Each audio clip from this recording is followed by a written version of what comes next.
안녕하세요. 부자오빠입니다. 요즘 대주주 3억 때문에 고민들이 많으실 것 같습니다. 혹시 모르시는 분들을 위해서 제가 간단히 설명을 드리면 직계 존속, 직계 비속, 그리고 배우자를 합산해서 올해 연말 기준으로 한 종목당 3억 이상을 보유하고 있으면 대주주로 간주하겠다는 내용입니다. 현재는 10억 이상을 대주주로 보지만 그것을 3억으로 낮추겠다는 것이죠. 아무래도 대주주가 되면 매도 시 세금 폭탄을 맞기 때문에 이것을 피하기 위해서 3억 넘게 보유하고 있는 종목을 연말에 매도하는 경향이 있습니다. 폭탄 얘기가 나와서 말인데 가끔 제 얼굴을 궁금해하시는 구독자분들이 계시더라고요. 제 얼굴도 폭탄입니다. 요즘 가뜩이나 연말 매도 폭탄으로 심란한데 제 얼굴까지 공개를 하면 매도 폭탄에 기름을 붓는 격이기 때문에 얼굴 공개는 하지 않도록 하겠습니다. 자, 다시 본론으로 돌아가서 대주주 기준이 지속적으로 하향 조정되는 바람에 최근 5년 동안의 코스피와 코스닥의 그래프를 보시면 1월에서 11월 평균 순매수 금액과 12월 평균 순매수 금액 간에 엄청난 차이가 난다는 것을 알 수 있습니다. 이 정도 차이면 우연의 일치라고 보기는 어렵겠죠. 아마도 대주주 요건을 피하기 위해서 연말에 일시적으로 매도했다가 연초에 다시 매수했다고 보는 것이 타당할 겁니다. 문제는 연말에 매도 폭탄이 나오면 주가가 하락할 가능성이 높다는 것에 있습니다. 더구나 올해 동학개미 운동이라는 신조어가 생길 만큼 개인들의 매수세가 역대급으로 많았기 때문에 매도량이 거의 10조에 달할 것이라는 전망도 나오고 있습니다. 단기간에 10조에 가까운 물량이 쏟아져 나오면 상식적으로 주가가 하락할 가능성이 높을 수밖에 없고 대주주 요건에 해당되지 않는 소액주주들도 피해를 볼 수 있습니다. 최근 몇 년간 대주주 기준은 2018년에 15억, 2020년에 10억, 2021년 3억으로 대폭 낮아졌는데 제 생각에는 10억까지는 조금 넘사의 어떤 느낌이 있는데 3억이 기준이 되면 사실 큰 금액인 것은 맞지만 넘사까지는 아니거든요. 그래서 만약에 정말 3억이 기준이 된다면 대주주 요건에 걸리는 분들이 제 생각에는 꽤 많으실 것 같습니다. 혼자만 따지면 그나마 계산하기라도 편한데 부모님과 조부모님, 심지어 자녀와 손자, 손녀까지 다 따져야 하니까 예측하기도 쉽지 않을 것 같습니다. 아마 예정대로 진행이 된다면 연말에 국내 증시가 꽤나 혼란스러울 것 같습니다. 자, 이제 현실적인 문제로 들어가 보겠습니다. 솔직히 말씀드리면 저도 대주주 3억 요건이 너무 짜증나고 말도 안 된다고 생각하지만 그렇다고 정부의 정책을 막을 힘은 없습니다.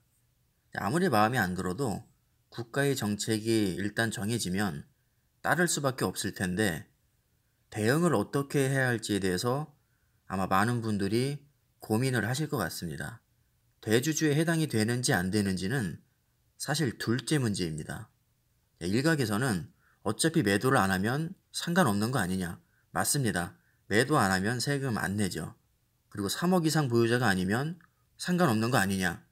맞습니다. 3억 미만으로 보유하고 있으면 뭐 대주주 요건에 걸리지 않으니까 얼핏 보면 신경 쓸 필요가 없는 게 맞습니다. 자, 하지만 제 생각은 조금 다릅니다.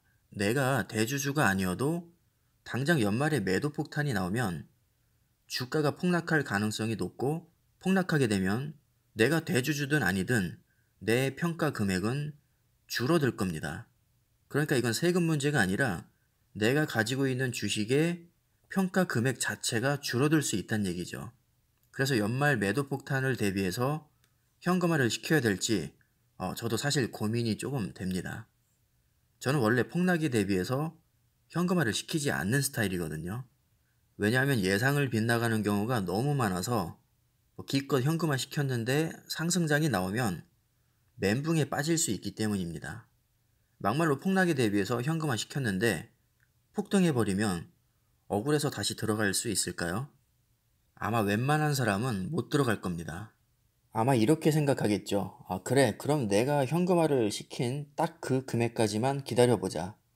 본전치기만 하자는 생각으로 매수 대기를 하고 있는데 또 폭등장이 나온다면 정말 짜증날 겁니다.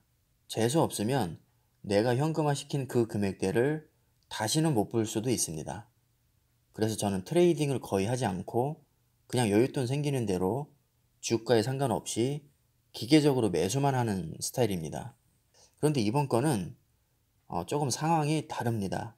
연말 매도 폭탄은 수년 동안 동일한 패턴을 보여왔고 올해 동학개미 운동으로 인해서 개인들의 매수세가 사상 최대로 유입이 됐고 대주주 기준이 3억으로 약간 애매합니다. 그래서 넘사까지는 아닌 금액이기 때문에 예상치를 훨씬 상회하는 대량의 매도 폭탄이 나올 가능성도 저는 충분히 있다고 봅니다. 이것은 충분히 예상이 가능한 시나리오이기 때문에 이번만큼은 예외적으로 저도 현금화를 시켜야 되나 고민을 하고 있는데 지금까지로 봐서는 그래도 현금화를 시키지는 않을 것 같습니다. 최근 5년 동안 코스피와 코스닥 시장에서 개인 투자자들은 1월에서 11월에는 평균 1,900억을 순매수했고 12월에는 2조 9천억을 순매도했습니다. 차이가 굉장히 많이 나죠.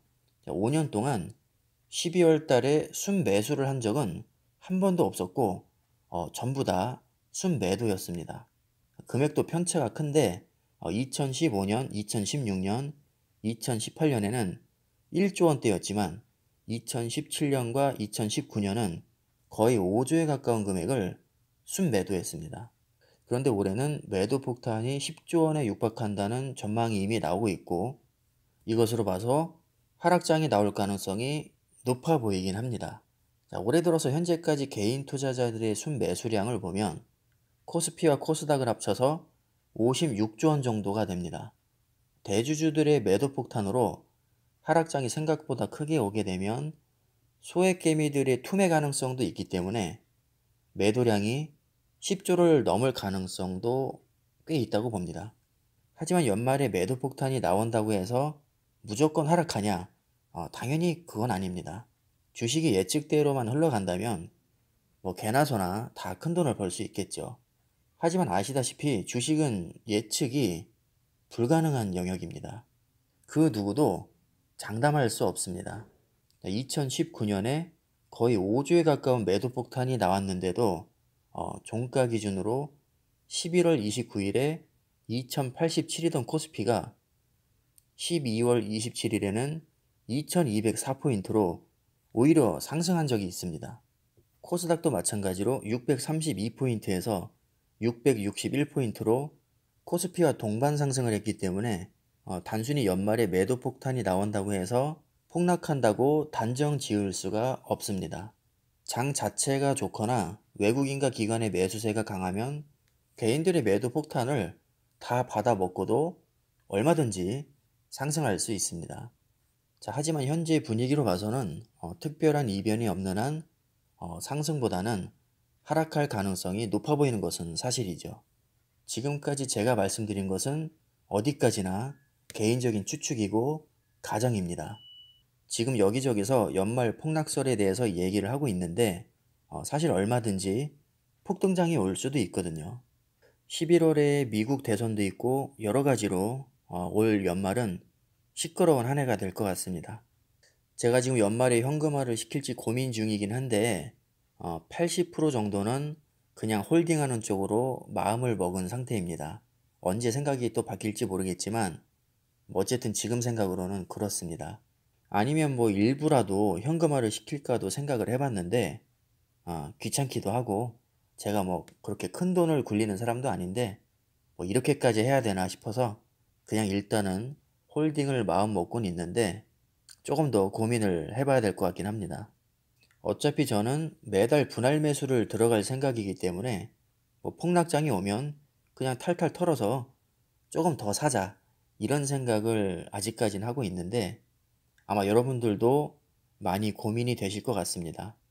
각자가 신중하게 생각하시고 후회 없는 선택을 하시길 바라겠습니다. 사실 남한테 물어보는 것은 큰 의미가 없다고 생각합니다. 어차피 모르는 건 누구나 다 마찬가지니까요. 하지만 한 가지 확실한 것은 상식적으로 생각을 해봤을 때 대주주 3억이 별다른 변동 없이 그대로 확정이 된다면 폭락할 가능성이 더 높은 것은 사실입니다. 하지만 이 가능성이라는 말처럼 애매한 것도 없습니다. 가능성이 99%라고 해도 내가 그 1%에 들면 99%는 아무런 의미가 없거든요. 100%가 아닌 이상 그 누구도 단정 지을 수 없기 때문에 사실 저조차도 지금 고민을 하고 있습니다.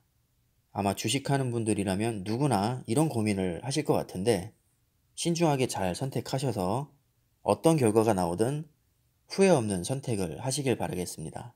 절대 남한테 물어보지 마시고 본인이 결정하시기를 바랍니다. 그래야 후회가 없습니다. 오늘 영상은 여기까지 하겠습니다. 감사합니다.